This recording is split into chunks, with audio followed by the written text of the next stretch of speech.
Hello everyone. अब next of questions पे हम अपने चलते हैं जो कि फ्रिक्शन से रिलेटेड कुछ क्वेश्चंस है।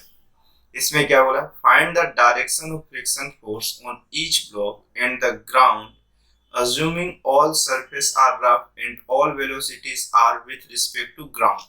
सभी की वेलोसिटी ग्राउंड के रिस्पेक्ट में गिवन है और सभी सरफेस एक दूसरे के रिस्पेक्ट में कैसे हैं हमारे पास एक दूसरे के रिस्पेक्ट में सभी सरफेस ऑफ ग्राउंड के रिस्पेक्ट में वेलोसिटी गिवन है और सभी सरफेस के बीच में जो है वो फ्रिक्शन ऑफ फोर्सेस प्रेजेंट है या सभी ऑफ सरफेस कैसा है मेरे पास रफ है।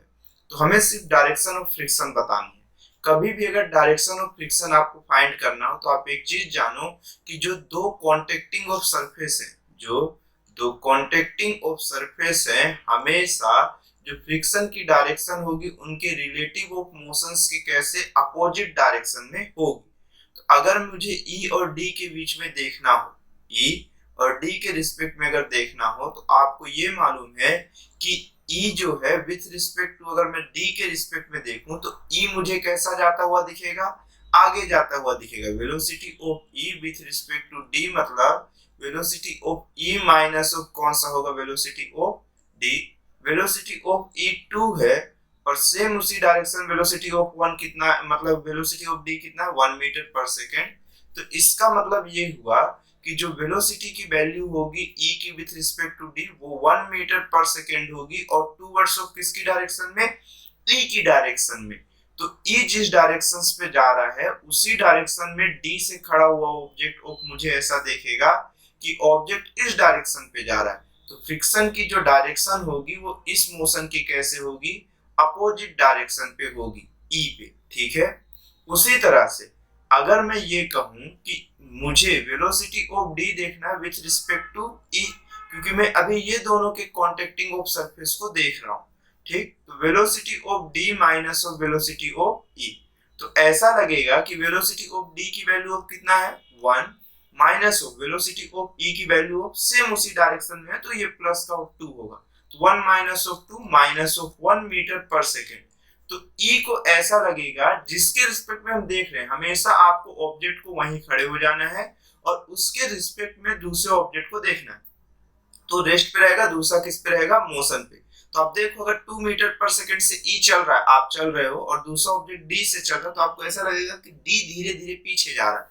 या फिर मैं ये कहूं तो इसे ऐसा फील होगा कि डी जो है वो इस डायरेक्शन पे जा रहा है तो ई और डी के बीच में जो फ्रिक्शन ऑफ फोर्स की डायरेक्शन होगी वो ये होगी। ठीक है, मतलब ये माइनस ऑफ 1 मीटर पर सेकेंड आया तो इसको इस साइड जाता हुआ दिखेगा, मतलब डायरेक्शन अपोजिट होगा। तो फ्रिक्शन ऑफ फोर्स की डायरेक्शन इधर होगी।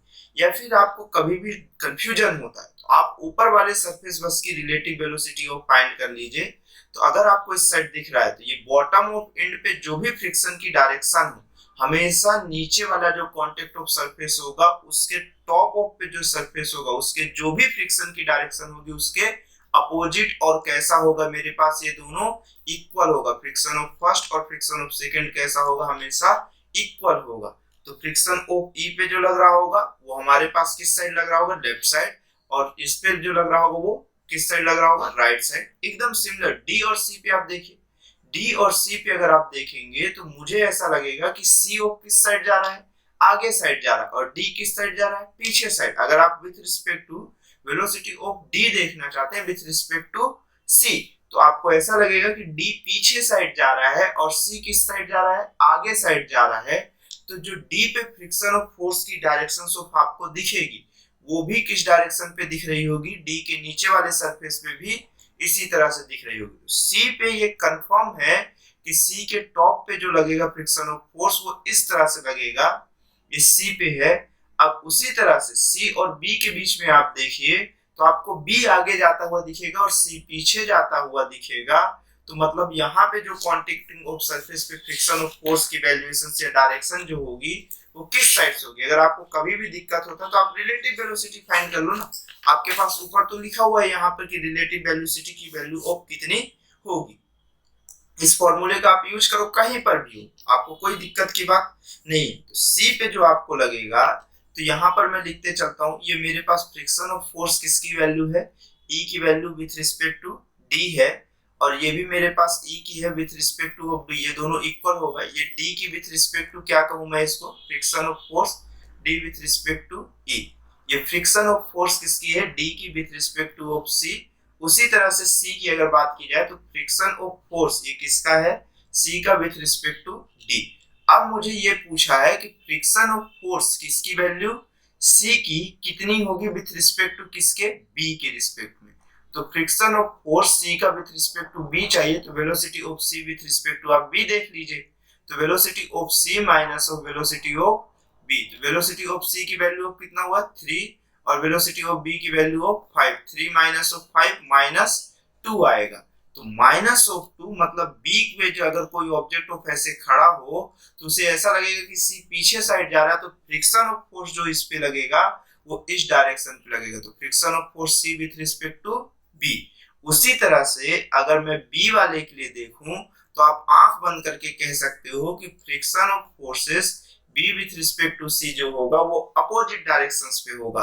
अब मुझे किसकी चाहिए, मेरे पास फ्रिक्शन ऑफ फोर्स कौन से वाले की वैल्यू चाहिए, B की चाहिए विथ रिस्पेक्ट टू ऑफ किसके, A के रिस्पेक्ट में। तो velocity of B minus of velocity of A, तो B की value of 5 minus of A की वैल्यू उसके अपोजिट डायरेक्शन में है, तो माइनस ऑफ 5 मतलब 10। तो इसे जो लगेगा कि वो इस डायरेक्शन पे जा रहा है, आगे की डायरेक्शन पे ही जा रहा है जो 5 मीटर पर सेकेंड है, A को ऐसा लगेगा कि 10 से जा रहा है। तो फ्रिक्शन ऑफ फोर्स B पे जो लग रहा होगा A के रिस्पेक्ट में वो इस डायरेक्शन पे होगा, और सिमिलर ऑफ A पे जो लग रहा होगा वो इस डायरेक्शन पे उसे दिखेगा। अब ग्राउंड पे देखिए तो ग्राउंड ऑफ आपके पास रेस्ट पे है, अगर ये ऑब्जेक्ट इधर मोशन पे तो फ्रिक्शन ऑफ फोर्स इसके अपोजिट डायरेक्शन में A की with respect to ground of वाले फॉर्मेट में। और अगर ग्राउंड की बात की जाए तो ग्राउंड पे फ्रिक्शन ऑफ फोर्स जो ये है उसके जस्ट ऑफ कैसा अपोजिट हो जाएगा।